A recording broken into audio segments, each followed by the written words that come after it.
মৰমৰ ছাত্ৰ-ছাত্ৰীসকল তোমালোক সকলোকে RMT নিফলৈ স্বাগতম জনাই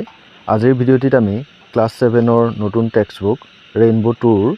lesson number 1 nature around us নামৰ পাঠটিৰ the wind and the leaves নামৰ কবিতাটি প্ৰশ্নোত্তৰসমূহ আলোচনা কৰিবলৈ আগবাঢ়িছো গতিকে ব'লা আমি পুনে পুনে প্ৰশ্নোত্তৰসমূহৰ মাজলৈ এতিয়া এক্টিভিটিজ 1A লৈ মন কৰা লেটছ লাৰ্ণ ব'লাচোন আমি শিকো what the following words mean in the poem তলত দিয়া শব্দবিলাকে কবিতাটোত কি বুজাইছে ব'লাচোন আমি শিকো এতিয়া চোৱা আমি কবিতাটোত পাইছো ইতিমধ্যে ব্ৰুক শব্দটোৰ অৰ্থ কি এ স্মল ষ্ট্ৰীম এটা সৰু নিজৰা তাৰ পিছত পুটন শব্দটোৰ অৰ্থ আমি ইতিমধ্যে আলোচনা কৰিছিলো কবিতাটোত পুটন মানে হৈছে ওৱেৰ অৰ্থাৎ পিন্ধা ফেয়াৰৱেল মানে কি আমি পাইছিলো বিদায় বুলি হয়নে গতিকে চোৱা ইয়াত ইংলিছত মিনিংটো দিয়া আছে N অকেজন when someone says goodbye এতিয়া কিবা বিশেষ উপলক্ষত বা পৰিস্থিতিত যেতিয়া কাৰোবাক মানে বিদায় দিয়া যায় তাকে কি বুলি কোৱা হৈছে ফেয়াৰৱেল হয়নে মিছ মানে হৈছে কাৰোবাক মনত পেলোৱা to feel the absence of someone or something কাৰোবাক বা কিবা এটা বস্তুক যেতিয়া তাৰ অনুপস্থিতি অনুভৱ কৰা হয় অৰ্থাৎ মনত পেলোৱা হয় তাকে কি বুলি কোৱা হৈছে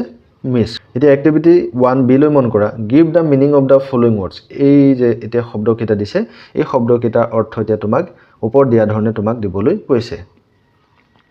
ইউ ক্যান ইউজ এ ডিকচনাৰী তুমি কি ব্যৱহাৰ কৰিব পাৰা বুলি কৈছে তুমি প্ৰয়োজন হলে তুমি ডিকচনাৰী অৰ্থাৎ অভিধান ব্যৱহাৰ কৰিব পাৰা এতিয়া মেডো মানে আমি পাইছিলো মেডো মানে কি আছিল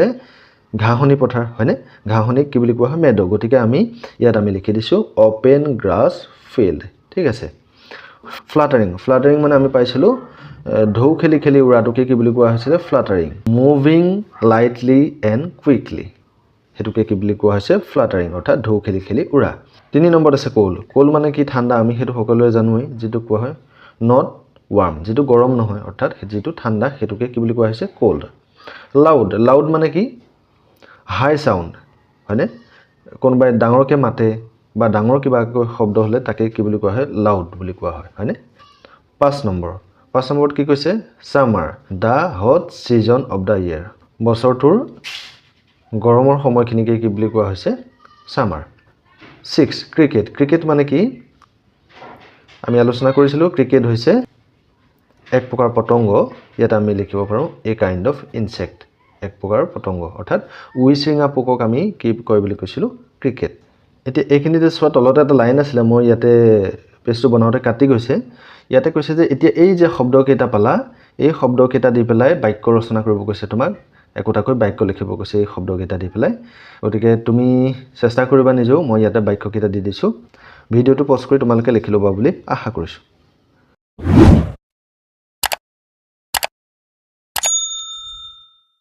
এতিয়া চোৱা activity 1C read the poem কবিতাটো পঢ়া and find the words that are similar in meaning to the following words এতিয়া কবিতাটো পঢ়ি পেলাই তোমাক এই তলত কেইটামান শব্দ দিছে দেখিছানে এই শব্দকেইটাৰ সৈতে একে অৰ্থ থকা শব্দ বা একে অৰ্থ বুজোৱা শব্দ কোন কিটা কবিতাটোত আছে সেইকিটা তোমাক বিচাৰি উলিয়াব কৈছে এতিয়া চোৱা ব্ৰিজ মানে কি বতাহ হয়নে ব্ৰিজ মানে বতাহ গতিকে কবিতাটোত বতাহ বুজাবলৈ আৰু কি শব্দ ব্যৱহাৰ কৰা হৈছে একে অৰ্থ বুজোৱা শব্দ হেতু আমি ক'ব পাৰো কি উইণ্ড ঠিক আছে তাৰ পিছত সেকেন্ডটো চোৱা কি কৈছে গ্ৰাছলেণ্ডছ অৰ্থাৎ ঘাঁহনি পথাৰক বুজাবলৈ কবিয়ে কবিতাটোত কি শব্দ ব্যৱহাৰ কৰিছে কি কৰিছে আমি পাইছিলো কি মেডোজ হয়নে তাৰ পিছত আহিলে ওৱেৰ মানে কি পিন্ধা গতিকে পিন্ধা কথাটো বুজাবলৈ কবিয়ে কবিতাটোত কি শব্দ ব্যৱহাৰ কৰিছে পুটন মানেও পিন্ধা ওৱেৰ মানেও পিন্ধা তাৰ পিছত আহিলে লিভ মানে হৈছে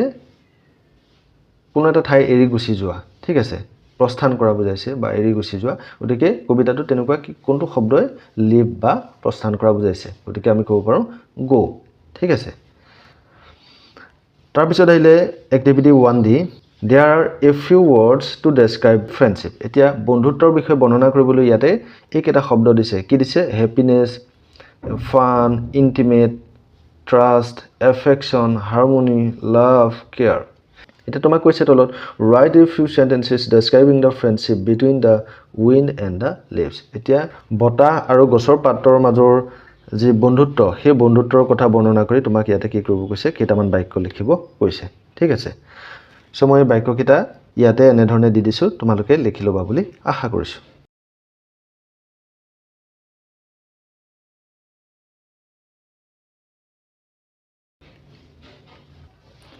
তাৰপিছতে মন কৰা activity 2A read the first stanza of the poem carefully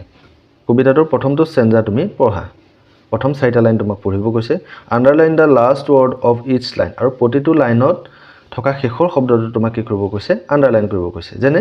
এইটো হৈছে তোমাৰ ফাৰ্ষ্ট ষ্টেঞ্জাটো দি দিছে দেখিছানে ইয়াতে তোমাক কি কৈছে এই লাষ্টৰ যিটো ৱৰ্ডটো তোমাক কি কৰিব কৈছে আণ্ডাৰলাইন কৰিব কৈছে দেখিছানে তাৰপিছত তোমাক কি কৈছে নাও write the rhyming words in pairs এতিয়া ইয়াত যিকেইটা ৰাইমিং ৱৰ্ডছ পালা ৰাইমিং ৱৰ্ডছ মানে কি ছন্দ মিলা শব্দ যাক আমি কওঁ বা শেষৰ ধ্বনি মিল থকা শব্দ সেই শব্দকেইটা তোমাক কি কৰিব কৈছে ইয়াতে লিখিব কৈছে এতিয়া মই যদি চাওঁ প্ৰথমে কি পালো ডে শব্দটোৰ কাৰণে ৰাইমিং ৱৰ্ড কি হ'ব প্লে ঠিক আছে তাৰপিছত পালো কি গোল্ড GOLD গোল্ড শব্দটোৰ কাৰণে ৰাইমিং ৱৰ্ড কি হ'ব কোল্ড হয়নে গতিকে এনেকৈ তোমাক কি কৰিব কৈছে এইকেইটা লিখিব কৈছে question number 2B let's learn about rhyme scheme এতিয়া ৰাইম স্কিমৰ বিষয়ে শিকোৱা হা বুলি কৈছে ৰাইম স্কিম কি হয় চাওঁচোন আহা read again the first stanza of the poem এতিয়া তোমাক আকৌ পঢ়িব কৈছে কি কবিতাটোৰ ফাৰ্ষ্ট ষ্টেঞ্জাটো তোমাক আকৌ এবাৰ পঢ়িব কৈছে notice the letter given in the brackets এতিয়া সেই ফাৰ্ষ্ট ষ্টেঞ্জাটো পঢ়াৰ পিছত তোমাক কি কৰিব কৈছে এতিয়া এই ব্ৰেকেটৰ ভিতৰত দিয়া লেটাৰকেইটা তোমাক মন কৰিব কৈছে এতিয়া চোৱা ফাৰ্ষ্ট লাইনটো কি আছিলে come little leaves said the wind one day এইটো তাৰপিছত ব্ৰেকেটৰ ভিতৰত কি আছে এ আছে তাৰপিছত আকৌ কৈছে কাম over the Meadows with me and play ইয়াতো কি আছে এ আছে তাৰপিছত আকৌ বাকী দুটা লাইনলৈ মন কৰা put on your dress of red and gold ইয়াত আকৌ কাষত কি দিছে বি দিছে summer is gone and the days grow' cold ইয়াতো আকৌ বি দিছে এতিয়া এই কথাকেইটালৈ মন কৰা in the above stanza of the poem কবিতাটোৰ এই ওপৰ ষ্টেঞ্জাটো এইটো যে দি দিছে চাৰিটা লাইন এই ষ্টেঞ্জাটোত কি হৈছে the last word of the first and second lines rhyme এতিয়া লাষ্ট ৱৰ্ড মানে কোনটো ফাৰ্ষ্ট যিটো লাইন ঠিক আছে ফাৰ্ষ্ট চেণ্টেন্সটোৰ আৰু ছেকেণ্ড চেণ্টেন্সটোৰ লাষ্টৰ ৱৰ্ড দুটা লাষ্টৰ শব্দ দুটা কি হয় বুলি কৈছে মানে ৰাইমিং ৱৰ্ড হয় The lines follow the same rhyme scheme A গতিকে এই প্ৰথম আৰু দ্বিতীয় লাইন এই লাইন দুটাৰ শেষৰ দুটা শব্দ ডে আৰু প্লে সেম ৰাইম স্কিম ইহঁতে কি কৰে অনুসৰণ কৰে বুলি কৈছে অৰ্থাৎ প্ৰথমৰ লাইনটোত থকা শব্দ ডে আৰু দ্বিতীয় লাইনটোত থকা শব্দ প্লে গতিকে ইহঁতৰ ৰাইম স্কিমটো সেম হয় বুলি কৈছে অৰ্থাৎ এ বুজি পাইছেনে বাৰু গতিকে প্ৰথম লাইনৰ শেষৰ শব্দটোৰ লগত দ্বিতীয় লাইনৰ শেষৰটো মানে তাৰ পিছতে মিল আছে গতিকে এটো ৰাইম স্কিমটোক কি বুলি কম আমি এ ৰাইম স্কিম বুলি কম তাৰ পিছৰ কথাখিনি লৈ মন কৰা the last word of the third and fourth lines rhyme এতিয়া থাৰ্ড আৰু যেটো ফ'ৰ্থ লাইন তৃতীয় আৰু চতুৰ্থ লাইনৰ লাষ্টৰ শব্দ দুটা কি বুলি কৈছে ৰাইমিং ৱৰ্ড বুলি কৈছে দেখিছানে এই দুটা ছন্দমিলা শব্দ the lines follow the same rhyme scheme B এতিয়া এই শব্দ দুটাই কি ৰাইম স্কিম অনুসৰণ কৰে বুলি কৈছে বি ঠিক আছে এই দুটাই কি কৰে বি ৰাইম স্কিম অনুসৰণ কৰে প্ৰথম লাইন দুটাই এ ৰাইম স্কিম অনুসৰণ কৰে বুলি কৈছে আৰু দ্বিতীয় লাইন দুটাই B therefore the rhyme scheme of this stanza is a b গতিকে এই ষ্টেঞ্জাটোৰ এই কবিতাটোৰ ফাৰ্ষ্ট ষ্টেঞ্জাটোৰ ৰাইমিং স্কিম কি বুলি ক'লে তুমি কি ক'বা a b অৰ্থাৎ ফাৰ্ষ্ট লাইনৰ লাষ্ট ৱৰ্ডটোৰ লগত ছেকেণ্ড লাইনৰ লাষ্ট ৱৰ্ডটো কি হয় ৰাইমিং হয় আৰু থাৰ্ড লাইনৰ লাষ্ট ৱৰ্ডটোৰ লগত ফ'ৰ্থ লাইনৰ লাষ্ট ৱৰ্ডটো ৰাইমিং ৱৰ্ড হয় গতিকে এটোৱে কি কৰে এ বি ৰাইম স্কিম অনুসৰণ কৰে এতিয়া সো ৰাইম স্কিম কি হয় তলত দিয়া আছে a rhyme scheme is the ordered pattern of rhyming words at the end of each line or stanza of a poem the rhyme scheme of a poem is written using letters কবিতা বা stanza এটাৰ কবিতা বা কবিতাটোৰ ষ্টেঞ্জাটোৰ প্ৰতিটো শাৰীৰ শেষত মিল থকা শব্দসমূহৰ এক ধৰণৰ কি বুলি কৈছে মানে বিন্যাস বা ধৰণটোকে কি বুলি কোৱা হৈছে ৰাইম স্কিম এতিয়া এক্টিভিটি 2 লৈ মন কৰা now give the rhyme scheme of the following stanza এই যে ষ্টেঞ্জাটো দিছে এই চাৰিটা লাইন দিছে এই ষ্টেঞ্জাটোৰ ৰাইম স্কিম কি হ'ব তোমাক ইয়াতে লিখিব কৈছে এতিয়া মন কৰা প্ৰথম লাইনৰ শেষৰ শব্দটো মন কৰা the sun is shining warm and bright গতিকে এই ব্ৰাইট ৱৰ্ডটোলৈ মন কৰা সেকেন্ড লাইনটোলৈ যদি মন কৰা এই ব্ৰাইট ৱৰ্ডৰ ৰাইমিং ৱৰ্ডটো কিন্তু সেকেন্ড লাইনত নাই কোনটো লাইনত আছে থাৰ্ড লাইনত আছে অৰ্থাৎ ফাৰ্স্ট লাইনটোত থকা ৰাইমিং ৱৰ্ডটো সেকেন্ড লাইনত নাই থাৰ্ড লাইনত আছে গতিকে এতিয়া আমি দেখিলো যে ফাৰ্স্ট লাইনটোৰ শেষত থকা শব্দটোৰ বাবে ৰাইমিং ৱৰ্ড হৈছে থাৰ্ড লাইনৰ শেষত থকা শব্দটো অৰ্থাৎ ব্ৰাইটৰ ৰাইমিং ৱৰ্ড হ'ব কি লাইট মন কৰিছানে এটো তাৰ পিছত সেকেন্ড যেটো লাইন সেকেন্ড লাইনটোৰ বাবে ৰাইমিং ৱৰ্ড হৈছে কি সেকেন্ড লাইনৰ শেষত থকা শব্দটো কি আছিল ট্ৰি গতিকে ট্ৰি শব্দটোৰ কাৰণে ৰাইমিং ৱৰ্ড হ'ব ফ্ৰী ঠিক আছে গতিকে এই ধৰণৰ যেটো বিন্যাস গম পাইছানে এটুক যদি আমি এ বুলি লিখো আৰু সেকেন্ড লাইনটোক আমি বি আকো এটু কি থাৰ্ড লাইনটো আকো এ কিয়নো প্ৰথম লাইনটো এ লগত ৰাইমিং ৱৰ্ড কোনটো থাৰ্ড লাইনটো মিল আছে এ হয়নে আকো ফোৰ্থ লাইনটোৰ লগত কি কোনটো শব্দ সেকেন্ড লাইনটো মিল আছে সেকেন্ড লাইনটোত আমি কি বুলি লিখিছিলো বি হয়নে গতিকে ইয়াৰ যেটো প্যাটাৰ্ন বা ইয়াৰ যেটো ৰাইম স্কিমটো কি হ'ব এ বি কি বুলি লিখিম আমি A B year rhyme scheme কি হ'ব তেতিয়াহলে এ বি বুজি পাইছানে বাৰু এতিয়া এক্টিভিটি 2 দিলে মন কৰা fill in the blanks and complete the poem choosing the right word from the box to match the rhyme scheme a b b এতিয়া তোমাক কি কৈছে এই যে বক্সৰ ভিতৰত কেইটামান শব্দ আছে দেখিছানে এই শব্দ কেইটাৰ পৰা যেটো শুদ্ধ অপচন হ'ব শুদ্ধ শব্দটো আনি পেলাই এই ইয়াতে থকা খালি জায়গা কেইটা দেখিছানে বাৰু এই খালি জায়গা কেইটা তোমাক কি কৰিব কৈছে ভৰাব কৈছে বহাব কৈছে আৰু যাতে কি হয় তাৰ ৰাইম স্কিমটো কেনেকুৱা হয় বুলি কৈছে a b ৰাইম স্কিম যাতে হয় গতিকে আমি যদি মন কৰো ফাৰ্স্ট লাইনটো লৈ চোৱা এটো খালি জায়গা দি আছে সেকেন্ড লাইনটো লৈ চোৱা অৰ্থাৎ ফাৰ্স্ট লাইনটোৰ যেটো ৰাইমিং ৱৰ্ড হ'ব সেকেন্ড লাইনটোৰ লগত শেষৰ শব্দটোৰ লগত মিলিব লাগিব গতিকে 20 আছে 20 শব্দটোৰ কাৰণে এতিয়া ৰাইমিং ৱৰ্ড কোনটো আহিব আমি লিখিম ইয়াত কি ট্ৰিজ এইটো আছে হয়নে গতিকে ইয়াত আমি কি লিখিম ট্ৰিজ শব্দটো লিখিম গতিকে ট্ৰিজৰ লগত কি মিলিলে 20 অৰ্থাৎ ফাৰ্স্ট লাইনৰ লগত সেকেন্ড লাইনটোৰ ৰাইমিং ৱৰ্ডটো সেকেন্ড লাইনৰ শেষৰটো শব্দৰ ৰাইমিং ৱৰ্ড হল বুজি পাইছানে বাৰু গতিকে ফাৰ্স্ট লাইনটোৰ লগত সেকেন্ড লাইনটোৰ ৰাইমিং ৱৰ্ড দুটা মিলিছে কি হ'ব এ থাৰ্ড লাইনটোত কি আছে থাৰ্ড লাইনটোত ওভাৰ দি পেলাই তাৰ পিছত এটো আমাক খালি জায়গাত বহাব গৈছে কি হ'ব গতিকে ফোৰ্থ লাইনৰ শেষৰ শব্দটো লৈ যদি আমি মন কৰো ইয়াত ৰাইমিং ৱৰ্ড কি আছে থ্ৰিলছ আছে হয়নে গতিকে থ্ৰিলছৰ লগত কোনটো শব্দ আনিলে আমাৰ মানে তাৰ লগত ৰাইমিং ৱৰ্ড কোনটো মিলিব বাৰু এই বক্সৰ ভিতৰত চোৱাচোন কোনটো হ'ব হিলছ হ'ব হয় না গতিকে ইয়াত আমি কি লিখিলো হিলছ গতিকে আমি গম পালো যে ফাৰ্স্ট লাইনৰ শেষৰ শব্দটোৰ লগত সেকেন্ড লাইনৰ শেষৰ শব্দটোৰ ৰাইমিং ৱৰ্ড গতিকে এ প্যাটাৰ্ন আৰু থাৰ্ড লাইনৰ শেষৰ শব্দটোৰ লগত ফোৰ্থ লাইনৰ শেষৰ শব্দটোৰ ৰাইমিং ৱৰ্ড গতিকে কি হ'ব হেতু বি প্যাটাৰ্ন গতিকে এ বি এটো ৰাইম স্কিম হ'ব এতিয়া কোৱেশ্চন নম্বৰ 3a টুলে মন কৰা let's see how much we have understood আমিনো কিমান বুজি পালো সেইখিনি চাও আহা বুলি কৈছে choose the correct answer শুদ্ধ উত্তৰটো বাছি উলিয়াবলৈ কৈছে তোমাক which one of the one টুলে মন কৰা which one of the following means moving lightly and quickly তলৰ কোনটো শব্দই moving lightly and quickly বুজাইছে আমি যে কৈছিলো কি ঢৌ খেলি উৰি যোৱাটো ঠিক আছে হেতু মানে কোনটো শব্দই বুজাইছে আমি পাইছিলো fluttering শব্দটোৱে বুজাইছে fluttering মানে moving lightly and quickly 2 number অপচনটোলৈ মন কৰা what dress does the wind ask the leaves to put on বতাহে গছৰ পাতবিলাকক কি সাজ পিন্ধিবলৈ কৈছে option B is the correct answer dress of red and gold ৰঙা আৰু সোণালী ৰঙৰ পোছাক পিন্ধিব কৈছিল সোণৰ পোছাক পিন্ধিব কৈছিল গতিকে বি অপচনটো কাৰেক্ট অপচন 3 নম্বৰটোলৈ মন কৰা how did the leaves respond to the loud call of the wind গছৰ পাতবিলাকে বতাহে হিয়তক মতা শুনি হিয়তে কেনে ধৰণে সহাৰি দিছিলে কেনে ধৰণে ৰেসপন্ড কৰিছিলে কেনেকৈ কৰিছিলে কোনটো হ'ব অপচন এ হ'ব শুদ্ধ উত্তৰ by fluttering down one by one এটা কৈ আহি গুটেইখিনি কি কৰিছিলে ঢৌ খেলি পৰি পেলাই হিয়তে কি কৰিছিলে বতাহক হিয়তে সহাৰি জনাইছিলে 4 নম্বৰ টুলে মন কৰা who heard the wind's loud call কোনে বতাহে ডাঙৰকৈ মতা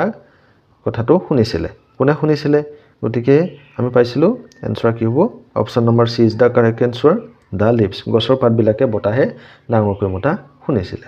এতিয়া কোৱেশ্চন নম্বৰ 3 বি লৈ মন কৰা এনসাৰ দা ফলোইং কোৱেশ্চনছ তলৰ প্ৰশ্নসমূহৰ উত্তৰ দিয়া কোৱেশ্চন নম্বৰ 1 লৈ মন কৰা what does the wind ask the leaves to do বতাহে গছৰ পাতবিলাকক কি কৰিবলৈ কৈছে এতিয়া এনসাৰত কি লিখিবা তোমালোকে The wind asked the leaves to come with him and play বতাহে গছৰ পাতবিলাকক বতাহৰ সৈতে আহি পেলাই খেলিব কৈছে এনেকৈ লিখি লবা 2 নম্বৰ কোৱেশ্চনটো মন কৰা Why did the wind ask the leaves to wear dress of red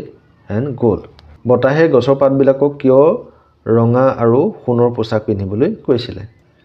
এতিয়া বতাহে গছৰ পাতবিলাকক কিয় সিহঁতৰ সোণৰ পোছাক ৰঙা সোণৰ পোছাক পিন্ধিব কৈছিলে because কাৰণ summer is over গ্ৰীষ্মকাল বা গৰমকাল শেষ হৈছে and autumn has come আৰু মানে শৰৎকালৰ আগমন হৈছে 3 নম্বৰ কোৱেশ্চনটো মন কৰা give the movement words used for the leaves in the poem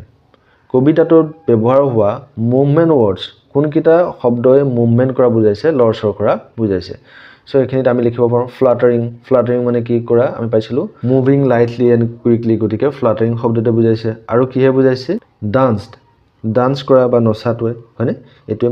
movement কৰা বুজাইছে তাৰ পিছত ফ্লিউ উৰাটোৱে হয়নে ফ্লাই পাস্ট টেন্স ফ্লিউ গতিকে ফ্লিউ শব্দটোৱে ইয়াত কি কৰা বুজাইছে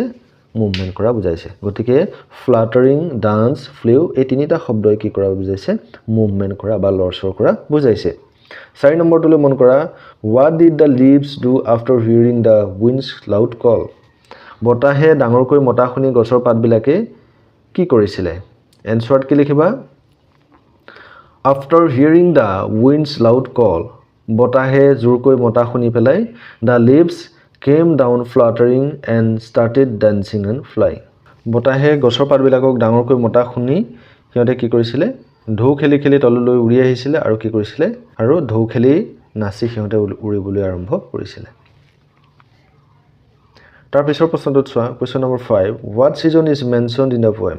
কবিতাটোত কোনটো ঋতুৰ কথা কোৱা হৈছে কোনটো সিজনৰ কথা কৈছে এনসাৰত আমি পাইছো এটো সামাৰ সিজন অৰ্থাৎ গ্ৰীষ্মকাল Question number 6 which line in the poem indicates the passing of summer কবিতাটোত কোনটো লাইনে গ্ৰীষ্মকাল যে পাৰ হৈছে বা গ্ৰীষ্মকাল যে গৈছে সেই কথাটো বুজাইছে কবিতাটোৰ ফাৰ্স্ট স্ট্যান্ডাত থকা শেষৰটো লাইন প্ৰথমটো স্ট্যান্ডাৰ শেষৰ লাইনটোৱে কি বুজাইছে যে গ্ৰীষ্মকাল যে অন্ত পৰিছে বা শেষ হৈছে আৰু যে শৰৎকাল যে আহিছে অটম সিজন যে আহিছে সেই কথাটো বুজাইছে তাৰ পিছতে কোৱেশ্চন নম্বৰ 4 এলৈ মন কৰা read the following line from the poem কবিতাটোৰ পৰা এটা লাইন তুলি দিছে লাইনটো তোমাক মন কৰিব কৈছে come little leaves said the wind one day কৈছে আহা সৰু পাতবোৰ said the wind one day এদিনাখন বতাহে কৈছিলে এতিয়া এই তলৰ কথাখিনি লৈ মন কৰাচোন here the poet has given human qualities to the wind and the leaves and has made them human like এতিয়া আমি জানো যে গছৰ পাত হক বা বতা হক হেবিলাক হৈছে জড় বস্তু নিজীৱ বস্তু হয়নে গতিকে সেই পাতবিলাকৰ ক্ষেত্ৰত বা সেই বতাহৰ ক্ষেত্ৰত আমি মানুহে ধৰিলোৱা যিবোৰ কাম কৰো তেনেকুৱা ধৰণেই একে ধৰণৰ কামবোৰ যদি আমি নিজীৱ বস্তুকো তা কৰা যেন দেখুৱাও তে হেতুকে কি বুলি কোৱা হৈছে পাৰ্সনিফিকেশন এতিয়া তুমি যদি চোৱা গছৰ পাতবিলাকে বা বতাহে কৰা কামবোৰ এনেকুৱা ধৰণে কবিয়ে দেখুৱাইছে যেন হেবোৰ মানুহে কৰা কামৰ নিচিনা একেই Now read the poem again and write down the lines where the activities of the wind and the leaves resemble human actions. এটা তোমাক কবিতাটো আকৌ এবাৰ পঢ়িব কৈছে পঢ়ি পেলাই তোমাক এটা কাম কৰিব দিছে সেই লাইন কিটা বিচাৰি উলিয়াব দিছে কবিতাটোত যত নেকি কি হৈছে বতাহে আৰু গছৰ পাতে কৰা কামবোৰক মানুহৰ সৈতে একে ধৰণৰ কাম বুলি তুলনা কৰা হৈছে মানুহে কৰা নিচিনাকে দেখুৱা হৈছে গতিকে সেই কিটা লাইন কোন কিটা হ'ব আমি ক'ব পাৰো come over the meadows with me এতিয়া যেতিয়া বতাহে গছৰ পাতবিলাকক মাতিছিলে কি বুলি মাতিছিলে আহা মোৰ ওপৰত ঘাঁহনিৰ ওপৰত আহা আৰু খেলা তাৰ পিছত কি কৈছে যে put on your dress of red and gold তোমাৰ ৰঙা আৰু সোণৰ পোছাক পিন্ধি লোৱা গতিকে গছৰ জানো তেনেকুৱা গছে জানো ৰঙা আৰু সোণৰ পোছাক পিন্ধিব পাৰে জানো গতিকে কবিতাটোত কি কৰিছে এটোৱে কবিয়ে মানে পাৰ্সনিফিকেশন ব্যৱহাৰ কৰিছে অৰ্থাৎ নিজীৱ বস্তুবিলাকেও যেন মানুহৰ নিচিনাকৈ ড্ৰেছ পোছাক পিন্ধিব পাৰে তেনেকুৱা ধৰণে কবিয়ে ইয়াত এটা ৰূপ দিবলৈ চেষ্টা কৰিছে তাৰ পিছত আকো কৈছে কি বুলি কৈছে little Brook sing us your farewell song সৰু নিজৰাটোক উদ্দেশ্যি কবিয়ে কৈছিলে যে হে সৰু নিজৰা তুমি আমাৰ বাবে বিদায়ৰ গীত কোৱা গতিকে নিজৰা এটাই যেন মানুহৰ নিচিনাকৈ গীত গাব পাৰে সেই তেনেকুৱা যেন দেখুৱাইছে কিয় পাৰ্সনিফিকেশন অৰ্থাৎ সেই সৰু নিজৰাটোৰ কামকেই হওক বা বতাহৰ কামকেই হওক বা গছৰ পাতৰ কামকেই হওক মানুহে কৰাৰ নিচিনা কামৰ লগত তুলনা কৰিলে তাকে কি বুলি কোৱা হয় পাৰ্সনিফিকেশন আৰু কি হ'ব এটা লাইন ক্ৰিকেট গুড বাই এটা ক্ৰিকেট অৰ্থাৎ উইচিঙা পোকক কি বুলি কৈছে বিদায় বুলি কৈছে গতিকে পোক এটাই জানো সাধাৰণতে পতংগ এটাই ৰেসপন্ড কৰিব জানো বিদায় দিয়া বা তুমি তাক যাবলৈ ওলাইছো বুলি কোৱা হয় না গতিকে এই ক্ষেত্ৰটো আমি ক'ব লাগিলে ইয়াতো সেই লাইনটো আমি পাৰ্সনিফিকেশন কবিয়ে ব্যৱহাৰ কৰা দেখা পাইছো পৰৱৰ্তী অংশলৈ আগবাঢ়িছো কোৱেশ্চন নম্বৰ 4 বুলি মন কৰা you have already learned about alliteration in your previous class তুমি আগৰ ক্লাছত এলিটাৰেশনৰ বিষয়ে তুমি ইতিমধ্যে শিকিছা বুলি কৈছে অৰ্থাৎ ক্লাছ 6 ত এলিটাৰেশন অৰ্থাৎ অনুপ্ৰাস কি সেই বিষয়ে ধুনিয়াকৈ ক্লাছ 6 ত আলোচনা কৰা হৈছে There are some alliterations in the poem The Wind and the Leaves এতিয়া The Wind and the Leaves নামৰ কবিতাটোতো কি কৰা হৈছে কিছুমান alliterations অৰ্থাৎ অনুপ্ৰাস দিয়া হৈছে ইয়াত ব্যৱহাৰ কৰা হৈছে Find them and write them below এতিয়া সেইবিলাক সেই অনুপ্ৰাস বিলাকনো কি তোমাক ইয়াতে বিচাৰি উলিয়াই পেলাই লিখিব কৈছে এতিয়া সেই অনুপ্ৰাস কেইটা যদি আমি বিচাৰি চাওঁ তেতিয়া হলে ইয়াত আমি লিখিব পাৰো little leaves কি লিখিব পাৰো little leaves তাৰ পিছত সেকেন্ডত আমি কবিতাটো পাম soft songs এতিয়া alliteration বা অনুপ্ৰাস মানে কি এতিয়া কবিতাটা যদি আমি চাওঁ দেখা পাম কি ব্যঞ্জন ধ্বনিৰ ৰিপিটিং সাউন্ড অৰ্থাৎ এটা শব্দক যদি কি কৰা হৈছে দুবাৰ ৰিপিট কৰা হৈছে তাৰ যি ধ্বনিটোক যদি দুবাৰ ৰিপিট কৰা হৈছে তাকে কি বুলি কোৱা হৈছে alliterations এতিয়া তুমি যদি চোৱা little leaves প্ৰথম শব্দটোত little হনে আৰু সেকেন্ডত leaves দুইটাতে কি মানে ৰিপিটিং সাউন্ড l হনে l ৰ উচ্চাৰণ আহিছে আৰু সেকেন্ডত যদি তুমি চোৱা soft song দুইটাতে স সাউন্ড আহিছে হনে গতিকে ৰিপিটিং সাউন্ড প্ৰথম শব্দটোতো সেকেন্ডটো এনে ধৰণে যেতিয়া ব্যঞ্জন ধ্বনিৰ কি কৰা হয় ৰিপিটিং সাউন্ড হয় মানে দুবাৰ যদি উচ্চাৰণ হয় তেতিয়া হলে তাকে কি বুলি কোৱা হৈছে alliterations বা অনুপ্ৰাস আৰু ই হৈছে এটা কাব্যিক অলংকাৰ Question number 5 বুলি মন কৰা Read the following expression from the poem এতিয়া কবিতাটোৰ পৰা এটা লাইন দিছে চোৱাচোন তোমাক ইয়াত তেনেকুৱা এক্সপ্ৰেছন এটা ব্যৱহাৰ কৰা হৈছে কি এক্সপ্ৰেছন দিয়া হৈছে ইয়াত চোৱা Put on your dress of red and gold তোমাৰ ৰঙা আৰু সোণৰ পোছাক পিন্ধা Here the poet uses a visual image of the leaves changing its color in autumn as if it looks like a dress of red and gold এতিয়া যদি আমি মন কৰো কবিতাটো দেখা পাম কবিয়ে কি কৰিছে গছৰ পাতবিলাক যে শৰৎ কালত যে তাৰ কালাৰটো চেঞ্জ হৈ যায় ঠিক আছে আৰু চেঞ্জ হৈ যায় হি কেনেকুৱা হৈ যায় ৰঙা আৰু সোণবৰণীয়া হৈ যায় আমাৰ চকুৰ সন্মুখত তেনেকুৱা এটা দৃশ্য আনি দিবলৈ চেষ্টা কৰিছে কোনটো লাইনত Put on your dress of red and gold এই লাইনটোত এতিয়া তুমি এই তলৰ কথাখিনিলৈ মন কৰাচোন কি কৈছে ইয়াতে Imagery is a literary device that uses vivid descriptions to create a picture or an image in the reader's mind by describing how something looks, sounds, smells, tastes or feels. এইখিনি কথাই তোমাক কৈছে যে ইমেজেৰি হৈছে এটা কাব্যিক অলংকাৰ এই যে তোমাক কবিতাটোৰ এই লাইনটোত ব্যৱহাৰ কৰি দিলে যে ৰঙা আৰু সোণৰ পোছাকৰ কথা কৈছে গতিকে ই হৈছে এনেকুৱা এটা কাব্যিক অলংকাৰ যিটো নেকি কি কৰে জীৱন্ত আৰু স্পষ্ট বৰ্ণনাৰ যোগেদি পাঠকৰ মনত এখন ছবি বা দৃশ্য মানে সৃষ্টি কৰে যিটোৱে কি হয় কিবা এটা বস্তু দেখাত কেনেকুৱা শুনিবলৈ কেনে বা তাৰ স্বাদটো কেনেকুৱা বা অনুভৱ কেনেকুৱা তাৰ এখন ছবি দিয়ে কোনে দিয়ে এই ইমেজেৰি নামৰ লিটাৰেৰী ডিভাইসটো ইমেজেৰি মানে হৈছে কি কল্পচিত্ৰ নাও read some more examples of imagery যেনেকৈ আমাৰ কবিতাটোৰ সেই লাইনটো দিছিলে কি Put on your dress of red and gold তেনেকুৱা ধৰণৰ কিছুমান ইমেজেৰি এই লাইন কেইটাটো আছে কবিতাৰ লাইন কেইটাত গতিকে পঢ়ি চাই বুজিবলৈ চেষ্টা কৰিবা তাৰ পিছতে কোৱেশ্চন নম্বৰ 6 লৈ মন কৰা Read the poem কবিতাটো পঢ়া and write down the explanation of each stanza আৰু প্ৰতিটো stanzaৰ বিপৰীতে দিয়া বৰ্ণনাবোৰ পঢ়া The first stanza is done for you প্ৰথম stanzaটো তোমাৰ বাবে দিয়া হৈছে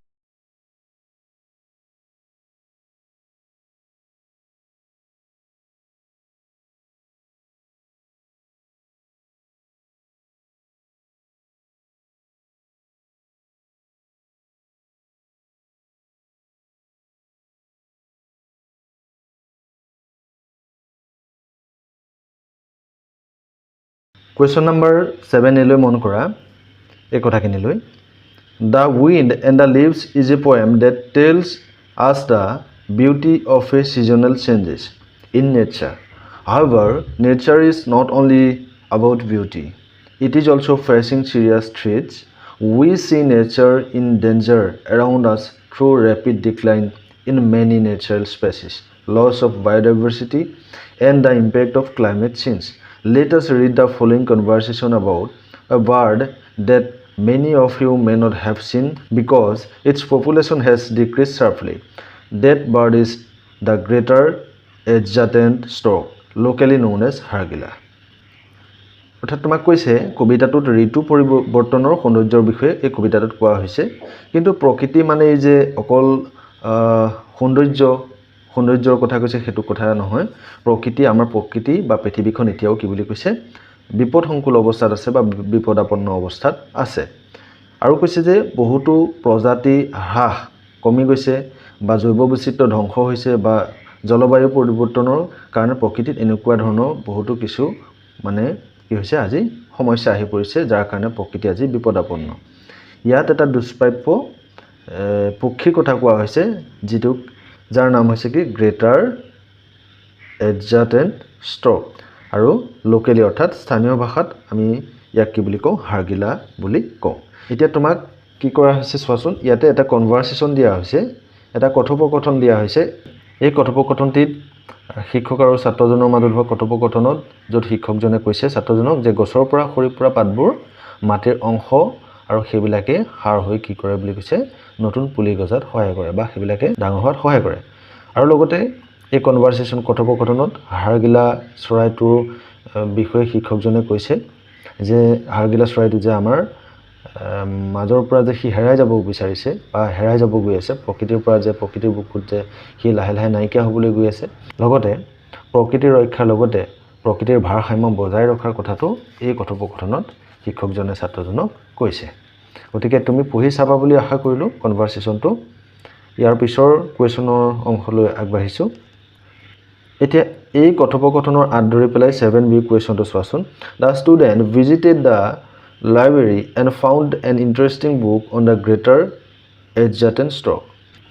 সেই ছাত্ৰজনে কি কৰিছিলে এটা পুথিভঁৰাললৈ গৈছিলে লাইব্ৰেৰীলৈ গৈছিলে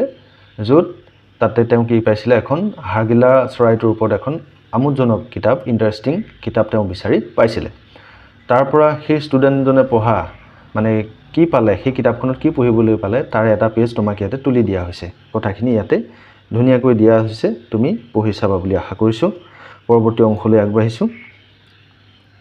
কুৱেশ্যন নম্বৰ 8 লৈ মন কৰা সিট ইন পেয়াৰ্স এতিয়া তোমাক দুজনকৈ বহি পেলাই তোমাক এটা কাম কৰিব দিছে choose any one of the following topics and discuss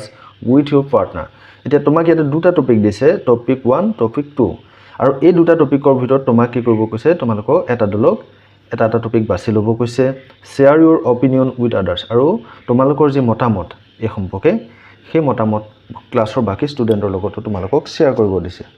এতিয়া টপিক 1ত কি কৈছে চোৱাচোন ways to protect the greater adjutant stork from extinction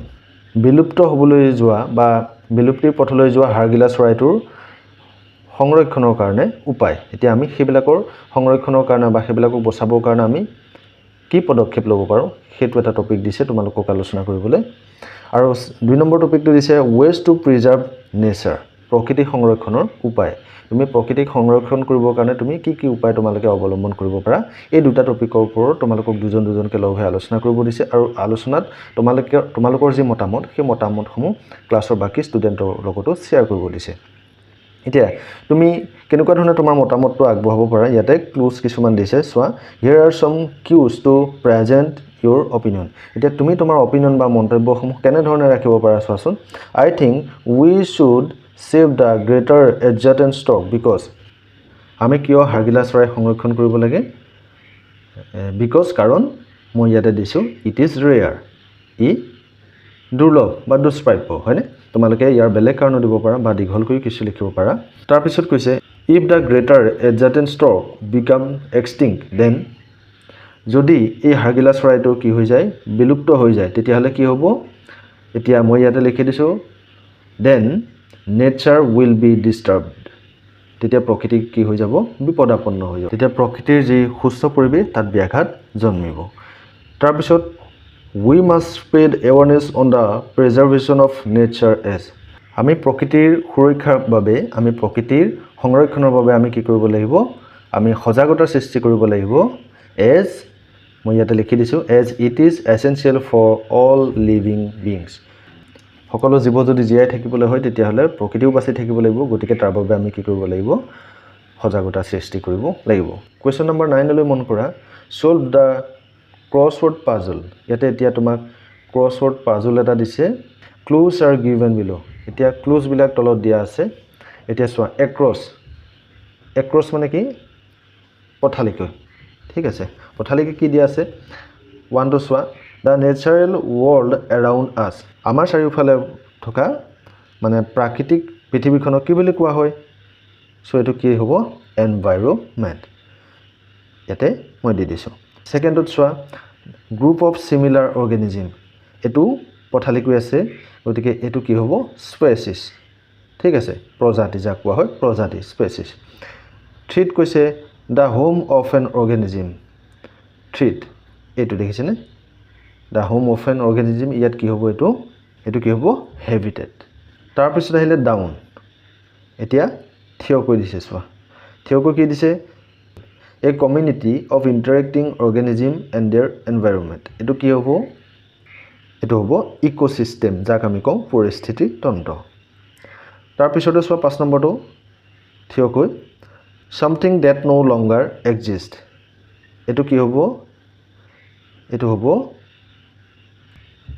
extinct যাক কোৱা হয় বিলুপ্ত তাৰ পিছত 6 নম্বৰত কৈছে the third planet in the solar system এটো কি হ'ব এনসাৰটো আৰ্থ আমি জানো যে সৌৰজগতৰ তৃতীয়টো গ্ৰহ কি পৃথিৱী হয়নে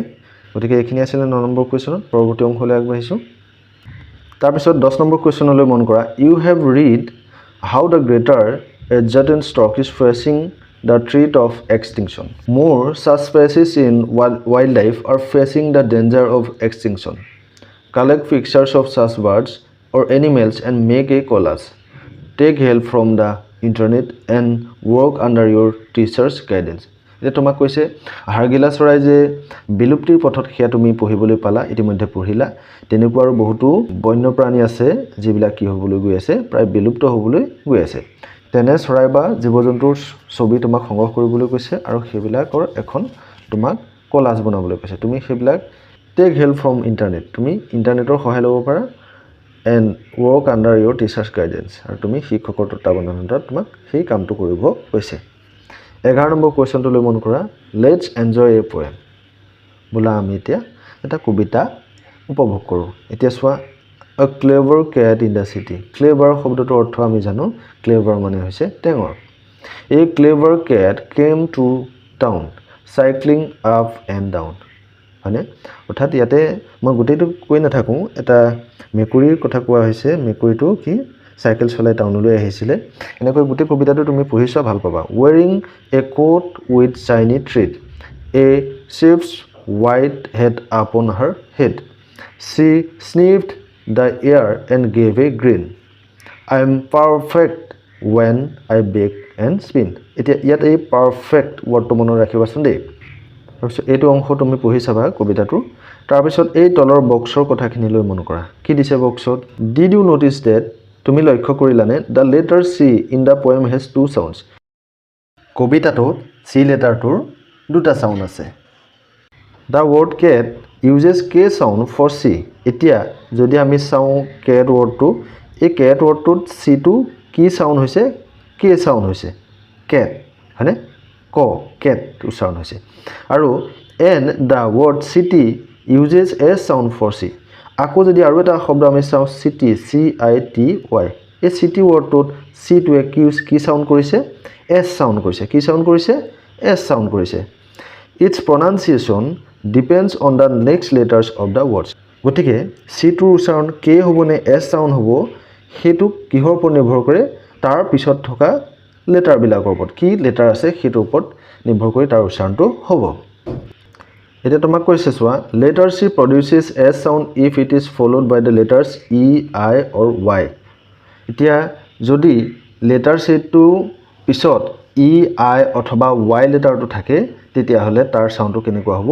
এছ চাউণ্ড হ'ব ঠিক আছে যেনেকৈ উদাহৰণস্বৰূপে চিটি ঠিক আছে এতিয়া চিটিত এই চি লেটাৰটোৰ পিছত কি শব্দ আছে আই আছে হয়নে গতিকে তেতিয়া এই ক্ষেত্ৰত কি হ'ব এছ চাউণ্ড হ'ব আৰু কৈছে যে this sound is known as the soft C sound অৰ্থাৎ গতিকে আমি যেটো সিটি শব্দটো কলো সিটি শব্দটোত আমি যেটো মানে এস উচ্চাৰণ কৰিলো এইটোক এই সাউন্ডটো কি বুলি কয় soft C sound soft C ঠিক আছে কোমল সি সাউন্ড তাৰ পিছত আহিলে letter C produces K sound if it is followed by the letters A O or U or a consonant at the end of the word এতিয়া C লেটাৰটোৰ কে sound কেতিয়া হয় যদি তাৰ পিছত সেই লেটাৰটোৰ পিছত সিৰ পিছত কি থাকে এ ও অথবা ইউ লেটাৰ থাকে অথবা কি থাকিব সেই সি লেটাৰৰ পিছত কি থাকিব কনসোনেন্ট থাকিব এ ও আৰু ইউ লেটাৰ এয়া থকাৰ পিছত কি থাকিব পাৰে কনসোনেন্ট থাকিব ঠিক আছে তেনেকুৱা ক্ষেত্ৰত কি হ'ব সেই ওয়াৰ্ডটোত আমি সি টো কে সাউন্ড কৰিম ফৰ এক্সাম্পল উদাহৰণস্বৰূপে কেন এতিয়া এই কেন ওয়াৰ্ডটোলৈ মন কৰা সি ইজ ফলোড বাই এতিয়া কেন ওয়াৰ্ডটোত সিৰ পিছত কি আছে এ আছে this K sound is known as the hard C sound গতিকে ইয়াত সি লেটাৰটোক যে আমি কি সাউন্ড কৰিলো কে সাউন্ড কৰিলো গতিকে ইয়াক কোৱা হ'ব সিৰ হাৰ্ড সাউন্ড আগৰটো কি আছিল সফট সাউন্ড সিৰ সফট সাউন্ড আৰু ইয়াত সি যে কে উচ্চাৰণ কৰিলো এটো হৈছে সিৰ হাৰ্ড সাউন্ড ঠিক আছে পৰৱৰ্তী অংশলৈ আগবাঢ়িছো question number 12 read this words aloud এই শব্দকেইটা ডাঙৰকৈ কোৱা এতিয়া কোন কেইটা শব্দ দিছে এয়া চোৱা cinema clever city it came coat ice pace face care experience clay এতিয়া তলৰ কথাখিনিলৈ মন কৰা নাও ইন বক্স এ কোনটো এইটো বক্সটো দিছে write down the words in which the letter C is pronounced as in cat এতিয়া বক্স এ তোমাক ইয়াৰ মাজৰ পৰা হেবোৰ শব্দ লিখিব কৈছে হেগিটা শব্দ বিচাৰি উলিয়াই লিখিব কৈছে য'ত নেকি আমি কি cat শব্দটো উচ্চাৰণ কৰোতে C টো মানে যেনে ধৰণে উচ্চাৰণ কৰিছো অৰ্থাৎ cat শব্দটো উচ্চাৰণ কৰোতে C টো কে সাউন্ড কৰিছো গতিকে কে সাউন্ড কোন কিটা শব্দত হৈছে হেকিটা আমি ইয়াতে লিখিব লাগে এটা তোমাক দি দিছে কেয়াৰ ঠিক আছে আৰু আমি কি লিখিব পাৰো কোট ঠিক আছে কোট লিখিব পাৰো তাৰ পিছত ক্লে কেয়াৰ কোট ক্লে এইগিটাত কি হৈছে সি টো আমি কে সাউন্ড কৰিছো তাৰ পিছত আকো কৈছে চোৱা ইন বক্স বি এটা বক্স বি তুমি কি লিখিবা write down the words which the letter C is pronounced as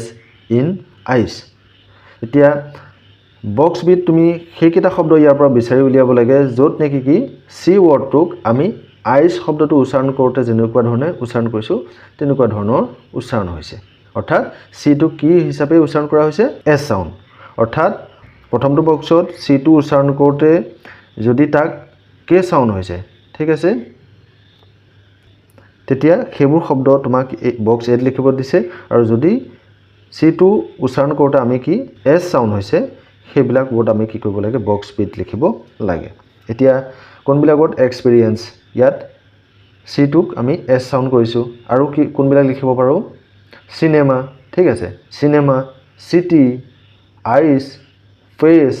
face এইবিলাক ওয়াৰ্ডত আমি কি কৰিছো সি টোক আমি এছ সাউন্ড কৰিছো আগৰটোত অৰ্থাৎ বক্স এত আমি সি টোক কে সাউন্ড কৰিছো ঠিক আছে কোৱেশ্চন নম্বৰ 13 টোলৈ মন কৰা সে এজ ফাষ্ট এজ ইউ কেন যিমান খৰকৈ পাৰা সিমান খৰকৈ তোমাক ক'ব দিছে কি ক'ব দিছে এত কৈছে যে crazy cats creep seeking fairs I see cake by the creek bit কৈছে Seamus nice receives juicy candies and pieces of candles on the special eve গতিকে এই বাক্য দুটা তোমাক যিমান খৰকৈ পাৰা তোমাক ক'ব দিছে 14 to soa there are some alliterations in the poem a clever cat in the city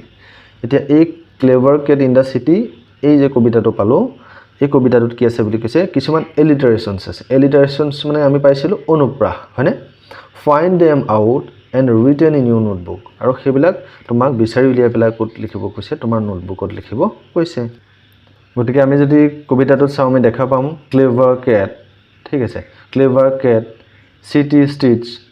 হয়নে? এইকেইটাত আমি কি দেখা পাওঁ? সেম ষ্টাৰ্টিং সাউন্ড, অৰ্থাৎ আমি এলিটাৰেশ্যনছ দেখা পাওঁ। সেম ষ্টাৰ্টিং সাউন্ড যদি আমি কি দেখোঁ, ৰিপিটেশ্যন দেখোঁ, তেতিয়া তেনেকুৱা ক্ষেত্ৰত তাক কি বুলি কোৱা হয়? এলিটাৰেশ্যনছ বা অনুপ্ৰাস, হয়নে? কুৱেশ্যন নম্বৰ 15 লৈ যোৱা। Read the following lines. তলৰ লাইনকেইটা পঢ়া। I'm perfect when I bake and spin. Here the word perfect is replaced by perfect. এটা দুটা শব্দ পাইছো চোৱা, perfect, perfect. উচ্চাৰণ দুইটা একেই কিন্তু। It sounds like perfect. It uses par, the sound a cat makes. It is called a pun, combining the sound made by a cat with the word perfect. It is a humorous use of the word perfect. The word perfect is a pun. এতিয়া তোমাক কৈছে যে perfect ৱৰ্ডটোৰ ঠাইত perfect PERFECT, ঠিক আছে, মই কালাৰটো change কৰিলোঁ। এই PERFECT এই ৱৰ্ডটোৰ ঠাইত কি ব্যৱহাৰ হৈছে? পাৰফেক্ট PURRFECT এই ৱৰ্ডটো ব্যৱহাৰ কৰা হৈছে। যিহেতু কি হৈছে, এই ৱৰ্ডটো শুনাত এইটোৰ দৰে একেই, শুনাত একেই বুলি কৈছে। ইয়াত ব্যৱহাৰ কৰা যেটো পাৰ ৱৰ্ড, এতিয়া চোৱা এই ৱৰ্ডটো যে ব্যৱহাৰ কৰিছে পাৰ ৱৰ্ডটো, এই পাৰ ৱৰ্ডটোৰ অৰ্থটো কি? আসলতে মেকুৰীয়ে মিউ মিউ কৰা শব্দ বা মেকুৰীয়ে কৰা শব্দক বুজোৱা হৈছে। গতিকে মেকুৰীয়ে কৰা শব্দ, সেই শব্দটো কি কৰা হৈছে? এই পাৰফেক্ট শব্দটোক একেলগে কি কৰা হৈছে? মিলোৱা হৈছে। ই হৈছে এটা শব্দৰ খেল, যাক কি বুলি কোৱা হয়? পান বুলি কোৱা হয়, PUN, পান। গতিকে এই পান হৈছে একচুৱেলি এটা শব্দৰ খেল। ইয়াৰ ফলত কি হয়? ধেমেলীয়া এটা প্ৰভাৱ সৃষ্টি হৈছে। এইটো উদ্দেশ্যে কি কৰা হয়? এনেকুৱা ধৰণে পান ৱৰ্ড ব্যৱহাৰ কৰা হয়, ঠিক আছে। গতিকে PERFECT এই ৱৰ্ডটোৰ পৰিৱৰ্তে কি? PURRFECT, perfect. দুইটা উচ্চাৰণ একেই, কিন্তু দ্বিতীয়টোৰ ক্ষেত্ৰত ইয়াৰ অৰ্থটো কি? মানে মেকুৰীৰ মিউ মিউ শব্দ বা মেকুৰীয়ে কৰা শব্দকেই পাৰ বুলি কোৱা হয়, ঠিক আছে। এই হৈছে এটা শব্দৰ খেল, য'ত নেকি কি কৰা হয়? মানে এটা ধেমেলীয়া প্ৰভাৱ সৃষ্টি কৰিবৰ কাৰণে ব্যৱহাৰ কৰা হয়। পৰৱৰ্তী অংশলৈ আগবাঢ়িছোঁ। Read a few examples of pun. এতিয়া তেনেকুৱা কিছুমান পান বা শব্দৰ খেল, ধেমেলীয়াৰ প্ৰভাৱ এই বাক্যকেইটাত ব্যৱহাৰ হৈছে। তুমি যদি চোৱা ভালকৈ লক্ষ্য কৰা দেখা পাবা। An ambassador is an honest man who lies abroad for the good of his country. ইয়াত এম্বেচেডৰ ৱৰ্ডটো হৈছে এটা pun word. Be present to win the present, ইয়াত প্ৰেজেণ্ট ৱৰ্ডটো পান ৱৰ্ড, এয়া আণ্ডাৰলাইন কৰি দিছে। The horse is a stable animal, stable ৱৰ্ডটো pun word. A bicycle can stand on its own because it is two tired, ঠিক আছে। গতিকে two টায়াৰ্ডটো ইয়াত পান ৱৰ্ড। গতিকে আমি যদি চাওঁ, এইটো লাষ্টটো চোৱা টু টায়াৰ্ড, ঠিক আছে। টু টায়াৰ্ড এইটো দুটা অৰ্থ আছে। টু টায়াৰ্ড ৱৰ্ডটোৰ দুটা অৰ্থ আছে।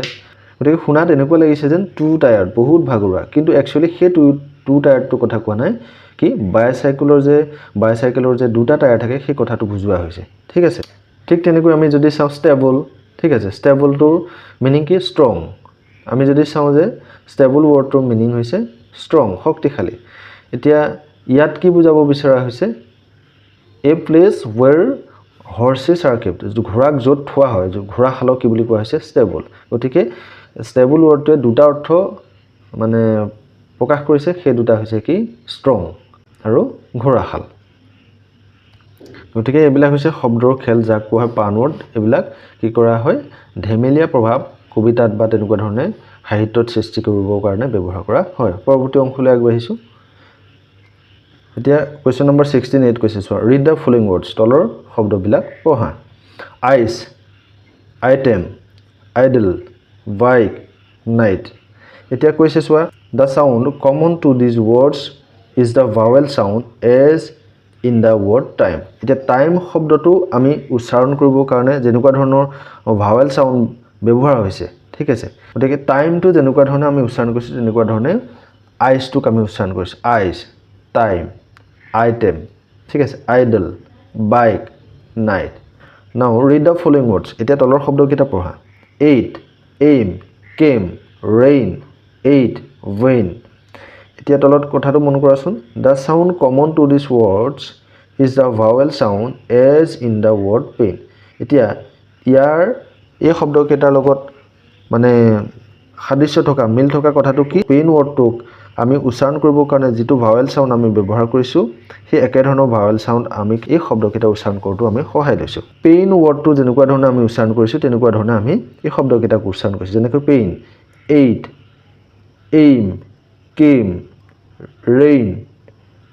এইট ৱেইন কুৱেশ্যন নম্বৰ 16 বিলৈ মন কৰা read the following words in the box এতিয়া বক্সত দিয়া তোমাক সেই শব্দকেইটা পঢ়িব কৈছে bright age time aim game same sight gain light height ঠিক আছে এতিয়া কোনটোত আমি প্ৰথমটোত উচ্চাৰণ কৰাৰ ধৰণে প্ৰথম ৱৰ্ডকেইটা উচ্চাৰণ কৰাৰ ধৰণে কোনকেইটাত আমি উচ্চাৰণ কৰিছোঁ মই সেইকেইটাত গোল চিন দি দিছোঁ ব্ৰাইট টাইম চাই লাইট হাই এইকেইটাত প্ৰথমকেইটা যেনেকৈ আমি কি কৰিছোঁ উচ্চাৰণ কৰিছোঁ ভাৱেল সাউণ্ড আমি উচ্চাৰণ কৰিছোঁ তেনেকুৱা ধৰণে আমি এইকেইটা ৱৰ্ডতো উচ্চাৰণ কৰিছোঁ আৰু যিকেইটা মই গোল দিয়া নাই সেইকেইটা ৱৰ্ডত আমি কি কৰিছোঁ তলত দিয়া ছেকেণ্ড লাইনত দিয়া যিকেইটা শব্দ সেইকেইটা অৰ্থাৎ পেইন শব্দটো উচ্চাৰণ কৰাৰ ধৰণে আমি উচ্চাৰণ কৰিছোঁ now write the words that have the vowel sound as in the eyes in the yellow flowers এতিয়া যিটোত আমি কি কৰিছোঁ আইজ ৱৰ্ডটো উচ্চাৰণ কৰাৰ নিচিনা যিটোত মানে ভাৱেল সাউণ্ড আমি দেখা পালোঁ সেইকেইটা মানে আমি কি কৰিব কৈছে এই য়েলো ফ্লাৱাৰ্ছ এই যে হালধীয়া ফুলকেইপাহত আমাক কি কৰিব কৈছে সেই শব্দকেইটা লিখিব কৈছে আৰু কৈছে চোৱা and the words that have the vowel sound as in aim ৱৰ্ডটো উচ্চাৰণ কৰোঁতে যেনেকুৱা ধৰণৰ আমি ভাৱেল সাউণ্ড আমি দেখা পালোঁ সেই ৱৰ্ডকেইটাক আমাক কি কৰিব কৈছে এই গছজোপাৰ পিংক ফ্লাৱাৰ্ছ আমাৰ গুলপীয়া ফুলকেইপাহত সেই ৱৰ্ডকেইটা লিখিব দিছে অৰ্থাৎ যিবিলাক শব্দ আমি আইজ উচ্চাৰণটো কৰা নিচিনাকৈ আমি কি কৰিলোঁ ভাৱেল উচ্চাৰণ কৰিলোঁ সেইকেইটাক আমাক য়েলো ফুলকেইপাহত লিখিব দিছে ৱৰ্ডকেইটা আৰু যিকেইটা আমি এইম ৱৰ্ডটোত উচ্চাৰণ কৰা নিচিনাকৈ কৰিলোঁ দেখিছানে সেইকেইটাক আমাক কি কৰিব কৈছে আমাক পিংক কালাৰ গুলপীয়া ফুলকেইপাহত আমাক লিখিব কৈছে ৱৰ্ডকেইটা এতিয়া মই শব্দকেইটা লিখি দিছোঁ ভিডিঅ'টো পজ কৰি তোমালোকে লিখি ল'বা question number 17 read the following sentence and notice the underline word এতিয়া তোমাক এই তলত দিয়া বাক্যটোলৈ মন কৰিব কৈছে আৰু আণ্ডাৰলাইন কৰা ৱৰ্ডটোলৈ তোমাক মন কৰিব কৈছে দ্য ৱাইল্ড স্ৱান ফ্লাইজ গ্ৰেছফুলি ইয়াত এই গ্ৰেছফুলি ৱৰ্ডটো তোমাক মন কৰিব কৈছে এতিয়া তলৰ কথাখিনিলৈ মন কৰা কি কৈছে in the above sentence the word gracefully modifies the meaning of the verb flies a word that modifies the meaning of the verb an adjective or another adverb is called an adverb এই বাক্যটো যদি তুমি চোৱা যেটো গ্ৰেছফুলি ৱৰ্ডটো এটা কি হয় adverb হয় সো adverb কোনবিলাক হয় যি নেকি কি এটা verb adjective নতুবা adverb এটা কি কৰে modify কৰে সেই তেতিয়া তাকে কি বুলি কোৱা হয় adverb বুলি কোৱা হয় ঠিক আছে সো adverb মানে মেইনলি কি কাম এটা কেনেকৈ হৈছে সেই হোৱাৰ ধৰণটোৰ কথা প্ৰকাশ কৰে যেটো শব্দই প্ৰকাশ কৰে কি হৈছে adverb ধৰিলোৱা she sings nicely বা she walks slowly তাই লাহেকৈ খোজ কাঢ়ে এতিয়া খোজ কাঢ়ে তাই কেনেকৈ লাহেকৈ slowly গতিকে slowly ৱৰ্ডটোৱে তাই যে খোজ কঢ়াৰ ধৰণটো কেনেকুৱা হেতু কথা প্ৰকাশ কৰিছে গতিকে slowly ৱৰ্ডটো হৈছে এটা adverb গতিকে তেনেকুৱা ধৰণে gracefully টো হৈছে এটা adverb গতিকে এই adverbs বিলাক বিভিন্ন প্ৰকাৰৰ আছে বিভিন্ন প্ৰকাৰৰ adverb আছে এতিয়া তোমাক সেই বিষয়ে কৈছে চোৱা now let's learn the following types of adverbs with examples এতিয়া ইয়াত বিভিন্ন ধৰণৰ যে adverbs আছে সেই adverbs বিলাকৰ বিষয়ে ইয়াত তোমাক দিয়া হৈছে এতিয়া কি adverbs আছে adverb of manner adverb of place adverb of time adverb of frequency adverb of degree এতিয়া manner ধৰণ কামটো কেনেকুৱা ধৰণে হৈছে তাৰ বিষয়ে কি কৰে এই ধৰণৰ adverb বিলাকে প্ৰকাশ কৰে যেনে she dresses beautifully তাই ধুনীয়াকৈ ড্ৰেছ পিনে ঠিক আছে কেনেকৈ পিনে ধুনীয়াকৈ পিনে গতিকে ধুনীয়াকৈ ৱৰ্ডটো কি কৰিছে আমাক সেই কাম কৰাৰ ধৰণটোৰ বিষয়ে কৈছে মানে ড্ৰেছটো কেনেকৈ পিনে সেই বিষয়ে কৈছে এতিয়া কৈছে চোৱা ইয়াতে ফাংচনছ কেনে ধৰণে কাম কৰিছে ডেসক্ৰাইবছ হাউ এন একচন ইজ পাৰফৰ্ম কেনেকৈ কামটো হৈছে সেই বিষয়ে প্ৰকাশ কৰিছে তাৰ পিছত চোৱা এডভাৰ্ব অফ প্লেছটোত এক্সাম্পল এটা দিছে I have lived here for about 2 years মই 2 বছৰ ধৰি এই জায়গাত আছো মানে এই ঠাইখনত আছো এতিয়া ইয়াত কি কৈছে চোৱা হিয়াৰ ইয়াত যিটো দিছে হিয়াৰ ৱৰ্ডটো এটা এডভাৰ্ব হয় ইয়াত হিয়াৰ ৱৰ্ডটো বিষয় দিয়া আছে চোৱা describes where N action happens ক'ত কাৰ্যটো সংঘটিত হৈছে সেই বিষয়ে এই বাক্যটোত হিয়াৰ ৱৰ্ডটোৱে প্ৰকাশ কৰিছে গতিকে সি হৈছে এটা এডভাৰ্ব তাৰপিছত আহিলে এডভাৰ্ব অফ টাইমত চোৱা সি উইল বি হিয়াৰ চুন অতি সোনকালে তেওঁ ইয়াত পাবহি মানে বুজি পাইছেনে গতিকে এই ইয়াত চুন ৱৰ্ডটোৱে কি বুজাইছে চোৱা ডেছক্ৰাইবছ চুনটো এটা কি হয় এডভাৰ্বেই হয় আমি গোটেইকেইটা যিকেইটা আণ্ডাৰলাইন কৰিছে গোটেইকেইটা এডভাৰ্ব হয় গতিকে চুনটো কেনেকুৱা ধৰণৰ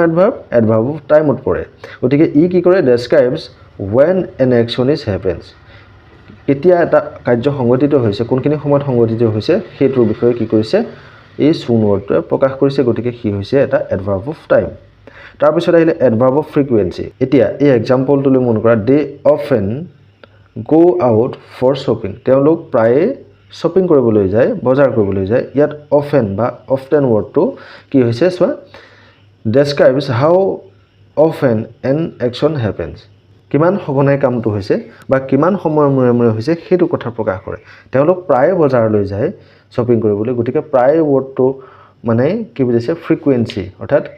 কাম কৰাৰ যিটো কিমান সময়ৰ মূৰে মূৰে হৈছে সেই কথাটো প্ৰকাশ কৰিছে এডভাৰ্ব অফ ডিগ্ৰী এতিয়া চোৱা এই উদাহৰণটোলৈ মন কৰা it is quiet hot today আজি মানে একেবাৰে গৰম এই কথাটোৱে ইয়াত কোৱাইট ৱৰ্ডটোৱে কি বুজাইছে describes the intensity or degree of action মানে ইণ্টেনচিটিটো বুজাইছে যে বস্তুটো কিমান পৰিমাণৰ ঠিক আছে কিমান পৰিমাণৰ হৈছে গৰমটো এতিয়া কিমান পৰিমাণৰ হৈছে সেই কথাটো প্ৰকাশ কৰিছে ইয়াতে কোৱাইট ৱৰ্ডটোৱে এই যে আমি দেখা পালোঁ প্ৰতিটো আণ্ডাৰলাইন ৱৰ্ডেই ইয়াত কি হয় একোটা এডভাৰ্ব আৰু এই এডভাৰ্ববিলাক বিভিন্ন ধৰণৰ আছে adverb of manner adverb of place adverb of time adverb of frequency adverb of degree এতিয়া কুৱেশ্যন নম্বৰ 17 বিলৈ মন কৰা ৰিড দ্য ফলোইং টেবল এতিয়া তলৰ টেবুলখন পঢ়া some examples of different types of adverbs are given এতিয়া ইয়াতে বিভিন্ন ধৰণৰ এডভাৰ্ববিলাক আমি যিবিলাক পঢ়িলোঁ ইয়াতে কেইটামান উদাহৰণ তোমাক দিয়া হৈছে complete the table by adding more to the list গতিকে ইয়াত আৰু তেনেকুৱা ধৰণৰ আৰু কি এডভাৰ্ব হ'ব ইয়াতে তোমাক কি কৰিব কৈছে লিখি পেলাই লিষ্টখন সম্পূৰ্ণ কৰিব কৈছে মই ইয়াতে যিকেইটা এডভাৰ্ব হ'ব মই ইয়াতে দি দিছোঁ মই আশা কৰিছোঁ তুমি আৰু কেইটামান বিচাৰি উলিয়াবলৈ নিজেও চেষ্টা কৰিবা মই যদি গোটেই কথাখিনি আকৌ এটাকে তোমাক মানে কৈ দিবলৈ যাওঁ তেতিয়াহ'লে ভিডিঅ'টো আৰু বহুত দীঘল হৈ যাব গতিকে পৰৱৰ্তী অংশলৈ আগবাঢ়িছোঁ question number 17C read the sentences given below তলত দিয়া বাক্যকেইটা পঢ়া identify and write the type of adverb এতিয়া তোমাক এডভাৰ্বৰ টাইপটো কি কৰিব কৈছে বাছি উলিয়াব কৈছে আৰু লিখিব কৈছে এটো কেনেকুৱা ধৰণৰ এডভাৰ্ব ইয়াত ব্যৱহাৰ কৰা হৈছে নম্বৰ 1 চোৱা কৈছে the boy practised his speech regularly ইয়াত আমি ৱৰ্ডটো পালোঁ ৰেগুলাৰলি গতিকে ৰেগুলাৰলিটো কি ধৰণৰ এডভাৰ্ব হ'ব এইটো এডভাৰ্ব অফ ফ্ৰিকুৱেন্সি সেকেন্ড বাক্যটোত কৈছে দ্য ফোন কেপ্ট ৰিঙিং কনষ্টেণ্টলি ৱৰ্ডটো কি হ'ব এইটো এডভাৰ্ব অফ ফ্ৰিকুৱেন্সিতে পৰিব ঠিক আছে 3 নম্বৰ কুৱেশ্যনটোলৈ মন কৰা I have heard this story before এতিয়া ইয়াত বিফ'ৰ ৱৰ্ডটো যে কৈছে বিফ'ৰটো এটা এডভাৰ্ব হয় গতিকে ই হৈছে এডভাৰ্ব অফ টাইম ঠিক আছে তাৰপিছত চোৱা আই ৱাজ কোৱাইট চিয়'ৰ কোৱাইট ৱৰ্ডটো ইয়াত কোৱাইট ৱৰ্ডটো কি হয় এডভাৰ্ব অফ ডিগ্ৰী এইটো কি হ'ব এডভাৰ্ব অফ ডিগ্ৰী তাৰপিছত চোৱা question number 5 the people have gone out ইয়াত আউট ৱৰ্ডটো এটা কি হয় এডভাৰ্ব হয় গতিকে ই কেনেকুৱা ধৰণৰ এডভাৰ্ব অফ প্লেচ বুজাইছে হি ৰেছপণ্ডেড কুইকলি ইয়াত কুইকলি যিটো ৱৰ্ড এই কুইকলি ৱৰ্ডটোৱে কি বুজাইছে কি ধৰণৰ এডভাৰ্ব এইটো এটা এডভাৰ্ব অফ মেনাৰ কামটো কেনেধৰণে হৈছে সেইটো কথা প্ৰকাশ কৰিছে তাৰপিছত চোৱাচোন 18 এইটোলৈ মন কৰা question number read the following sentences তলৰ বাক্যবিলাক পঢ়া আই লাভ মেংগোজ মই আম ভাল পাওঁ এতিয়া ইয়াত যে দিছে এই আই ৱৰ্ডটো হৈছে এটা ছাবজেক্ট যি কামটো কোনে কৰিছে সেইটো কথা কৈছে আই অৰ্থাৎ মই কৰা বুজাইছে হয়নে লাভ ভাল পোৱা বুজাইছে কি ভাল পাওঁ মেংগোজ হয়নে অৰ্থাৎ কামটো যিয়ে কৰা বুজাইছে যিয়ে কৰা দেখুৱাইছে সি হৈছে ছাবজেক্ট আৰু কিবা এটা কৰা বা হোৱা বুজোৱাৰ কথা কৈছে সি হৈছে ভাৰ্ব যেনে কি কৰা কথা কৈছে ভাল পোৱা কথা কৈছে আৰু কি ভাল পোৱা কথা কৈছে মেংগোজ অৰ্থাৎ আম গতিকে সি হ'ব object did you notice the structure of the above sentence ওপৰৰ বাক্যটোৰ তুমি গাঁথনিটো মন কৰিলানে কেনেকুৱা ধৰণৰ গাঁথনি subject plus verb plus object এই গাঁথনিটোত আমি দেখা পালোঁ কি ছাবজেক্ট ভাৰ্ব আৰু অবজেক্টৰ গাঁথনি it is framed in SVO' structure subject verb object ষ্ট্ৰাকচাৰত এই বাক্যটো আমি দেখা পালো which is the basic structure of a sentence এটো হৈছে সেন্টেন্স এটাৰ বেসিক স্ট্ৰাকচাৰ সাধাৰণতে আমি বাক্যবিলাকত মানে প্ৰায় এটো দেখিবলৈ পাওঁ subject verb object apart from this there are different types of sentences structures এতিয়া এই কেইটাৰ বাহিৰেও এতিয়া এটোৰ বাহিৰেও আৰু তেনেকুৱা ধৰণৰ বহুত তেনেকুৱা স্ট্ৰাকচাৰ আছে ঠিক আছে বাক্য তেনেকুৱা আৰু স্ট্ৰাকচাৰ আছে লেটস লাৰ্ন another structure এতিয়া সাবজেক্ট ভাৰ্ব অবজেক্টৰ নিচিনাকৈ তেনেকুৱা ধৰণৰ আৰু কি স্ট্ৰাকচাৰ আছে সাবজেক্ট প্লাস ভাৰ্ব প্লাস এডভাৰ্বিয়েলছ গতিকে যাক কোৱা হয় SVA গতিকে SVO বাদেও আৰু সেন্টেন্সৰ স্ট্ৰাকচাৰ আছে সেই তেনেকুৱা এটা স্ট্ৰাকচাৰ হৈছে SVA now read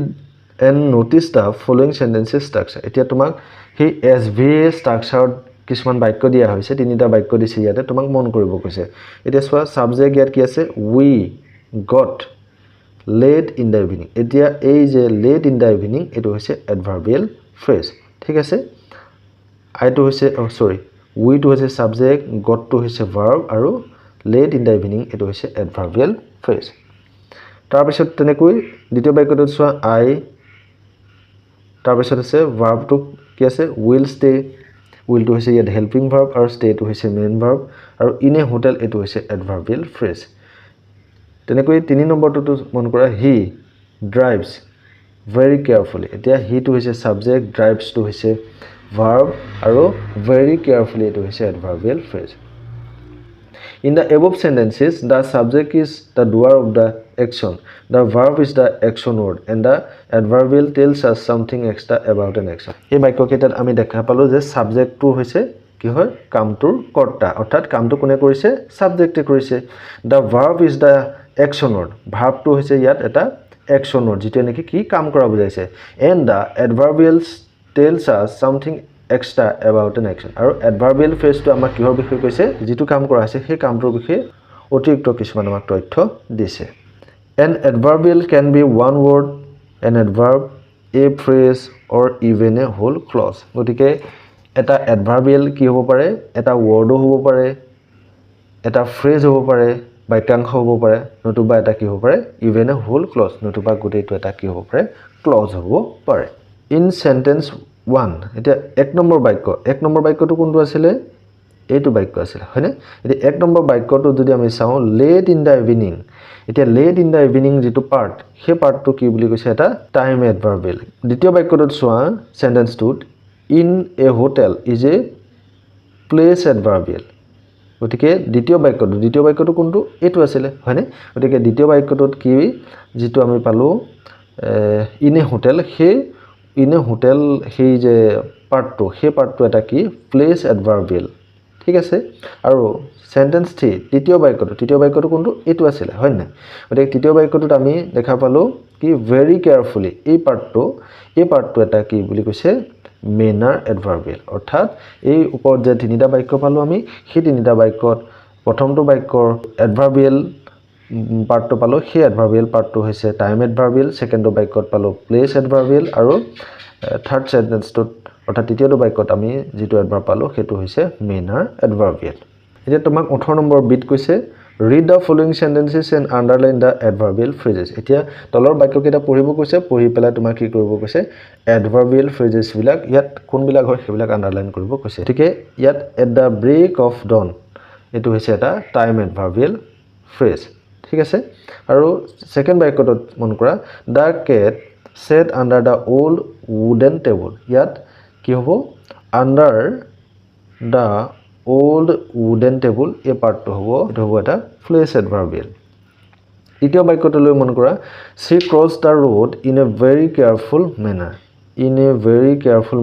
এই পাৰ্টটো হ'ব কি manner adverbial ঠিক আছে তাৰ পিছৰটোলৈ মন কৰা we ran down the hill as fast as we could ইয়াত যে আমি পালো as fast as we could এই পাৰ্টটো হ'ব manner adverbial ঠিক আছে তাৰ পিছৰ পাৰ্টটো পালো আমি কি পালো the children are playing in the park গতিকে in the park এই পাৰ্টটো যে পালো এটো হৈছে place adverbial ঠিক আছে আৰু লাস্ট সেন্টেন্সটো লৈ গৈছো I will see you in the morning এতিয়া এই বাক্যটোত যে আমি পালো in the morning ইয়াত এটো কি হয় time adverbial ঠিক আছে মৰমৰ ছাত্ৰ ছাত্ৰীসকল আজি আমি ক্লাছ 7ৰ নতুন টেক্সট বুক ৰেইনবো 2ৰ lesson number 1 the wind and the leaves নামৰ কবিতাটোৰ যিবিলাক কুৱেশ্যন এনসাৰ এক্টিভিটি 1ৰ পৰা একেবাৰে শেষলৈকে গোটেইখিনি আমি সামৰি ললো